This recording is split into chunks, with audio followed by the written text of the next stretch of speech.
When determining custody orders with special needs children, it's slightly different than a neurotypical child because their needs are just very specific and very unique to their special needs. So, when we do have to come up with a parenting plan, both attorneys for both parents should take into the consideration all the unique needs of a special needs child. And if not, we have to present it to a court or to a judge. The judge would likely do the same and hear both sides of why a child needs a specific plan or a specific schedule.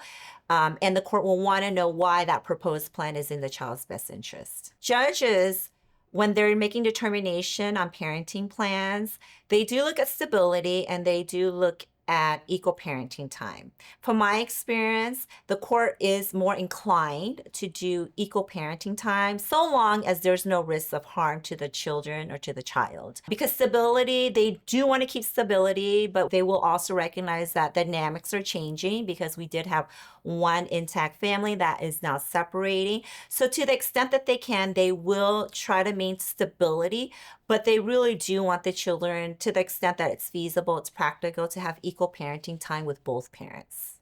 So with a special needs child, as you can imagine, there's going to be a lot of services the child might need, some special educational support and needs. Parents do have continuous joint legal custodial rights to make those joint decisions together despite the divorce. Again, so long as a parent is not presenting any risk of harm to their safety or well-being. So parties do have joint legal decision-making rights with respect to education, respect to therapy.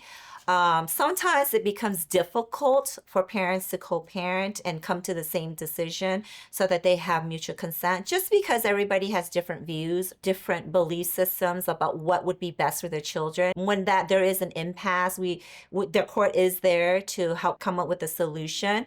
And sometimes the court may, if there's a lot of high conflict, parents can't agree, they may delegate what we call a carve out for legal custody, and they might carve out this parent has decision-making rights with respect to academics, or this parent has decision-making rights with respect to medical decisions. For special needs children, it's often encouraged that we set a routine for the children so that they know what to expect, particularly children who are on the spectrum, the autism spectrum.